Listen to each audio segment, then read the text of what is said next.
We expected a healthy baby. We had a healthy pregnancy. We had been married for 5 years. And exactly 6 years ago, yesterday, we had our first daughter, Hazel. We named her Hazel Rose. She was born perfect. But what we didn't know was that she had a rare genetic disorder that will eventually kill her body. So Hazel, like I said, was born normal. We took her home from the hospital, and overnight she started acting a little funny, but she wasn't acting funny enough for us to think, oh, she's sick. Because here's the thing, nobody expects their kid to be sick. And if you think I'm crazy, you just haven't been in my shoes. So the next day, we kind of both woke up and we realized we should take her to the hospital. Took her into the hospital, and right when the doctor looked at her, she stopped breathing. Literally, the entrance to our parenthood is like picture any ER movie. The doctor grabs our 2.5 day old baby out of my arms, rushes her down the hallway. I walk into a room, like literally not even knowing up from down, and there are 7 to 8 people pounding away at my brand new baby. Let's fast forward. So today we actually have 2 kids with this rare genetic disorder.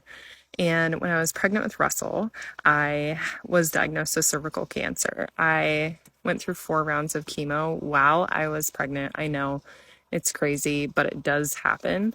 And it always blows my mind because when Russell was born, 35 weeks via C-section, he had hair. And I had no hair because I had lost it from the chemo, but like the womb protected my baby. I had a radical hysterectomy and I am cancer free. When Russell was born, we also thought he was normal because Hazel had remained undiagnosed up until the point we found out Russell was sick. It was exactly the same timeline. So, like 2.5 days of life. I was still in the hospital with him because I just had a C section, radical hysterectomy, which is kind of a big deal. And he was preemie. And I looked at him and his lips turned blue. I didn't want to tell anybody because I had so much trauma around leaving my baby in the NICU. I did not want my baby to go to the NICU, but I did. I told somebody, and they took him to the NICU, and sure enough, he started having seizures, just like Hazel did, going apneic, just like Hazel did. Turns out they have a rare genetic disorder called NKH, non-ketotic hyperglycemia. It impacts the way that their body produces and fuels energy. It causes global delays in every single area of development, physical, mental, all things. Now, the life expectancy for this disorder really, I want to say, was 10 days old because most of the cases, now there were only 6 to 8 documented cases in this report ever worldwide, died at 10 days old. There were 1 or 2 cases that lived past that, and I think we're like 9 or 6. Now, I don't think the 16-year-old had the exact same disorder. It was maybe non-variant form, whereas our kids is variant form. See, they have this disorder because I carry a variant in my genetic makeup, and my husband has the same variant. When we had Hazel, Hazel got 2 copies of that variant. When we had Russell, Russell got 2 copies of that variant. 25% chance each pregnancy that our kid would have this disorder. And no, we're not having any more kids. Remember the fact that I had a radical hysterectomy. I have no womb left. Oh, and by the way, I forgot to tell you, if you're walking through cancer chemo, you know somebody who is, I literally coach people on a daily basis how to regrow their hair. So just send me a message on Instagram, Julia. So long story short, we have a crazy life. We live a crazy life. We live in a small farm in East Tennessee. It's absolutely beautiful. I don't even know what you can see from this video. But at some point in the story, I knew that this was happening for a bigger reason. And there's so many things that came into play. But I started writing Hazel's birth story as like a form of walking through grief. And they're birthed an incredible children's book, Hazelnut, It's Time to Get Up. You can purchase it on Amazon. And it tells Hazel's story. But even better than that, in the back of the book, there's discussion questions so that you can teach your kids about why kids like Hazel act funny. Why is Hazel 6 and she doesn't talk? I don't know. We should talk about that, right? It opens up that conversation. Out from that book launched a whole movement, which is actually called the Hazelnut Movement. So you should go find us on Instagram, the Hazelnut Movement.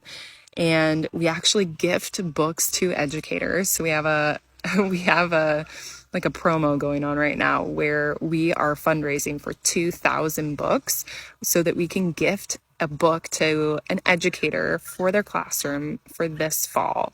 We have been gifted 22 books. Our goal is 2,000. So if you want to join in that, it's $10 for a book. You can go to the link in our bio. You can donate right there. Also, if you're an educator, you should definitely get on this list because I want to give you a free book. And I know that we're going to reach our 2,000 goal and we're also going to go above that. So I'm hoping I'll be able eventually to give a book to every educator that fills out my form. If you go to that link in my bio, you'll see the form there and you can apply for a book. Okay, but it's more than the books. It's more than the Instagram page. It's more than that. It's more than inclusion too. It's just teaching kids, it's teaching adults that it's okay to have conversations. It's okay to ask questions. There are no stupid questions. Stupid question is to just stare and not ask a question. And I think that there's so much power in storytelling. And so that's why at the Hazelnut Movement, we continue to publish books primarily about hazelnut because people love the character hazelnut and I love the character that we develop. And all of the hazelnut stories are about my daughter Hazel and really just based on real life as closely as possible. So I want to ask you this. I want to ask if you'll follow us on Instagram. I want you to be a part of the movement. I want you to consider buying a hazelnut book. I want you to consider applying for a book for your classroom.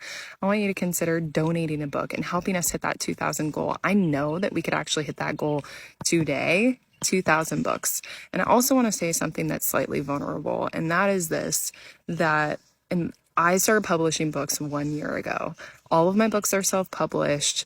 They're very like I publish them, I design them, all the things. I do not do the illustrations. I hire an illustrator.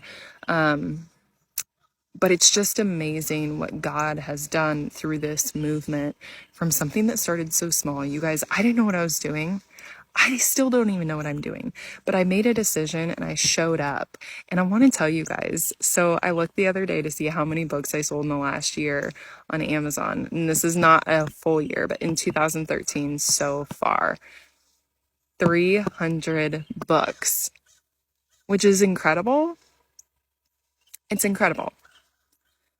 But it's also like, I know that there is the power and there is the need in this world to sell 300 books in 1 hour from my TikTok community. Like, there's no way there's 80,000 people following my TikTok and only 300 people have purchased a book. I mean, that's just what blows my mind is the potential for this. And it's not about the book. It's about what the book does. It's about opening that conversation about kids with special needs. It's about teaching your kids that all life matters because that's really what it's all about. Oh, and you can also snag a hazelnut shirt in my link too. You're going to love them. And if you have kids, they're definitely going to love them, especially after they read Meet My Sister Hazelnut. If you're still following along, I want to say thank you. Please go find me on Instagram on my personal account too. Julia. Send me a message. Let me know who you are. And I'd love to connect. I'll see you guys later.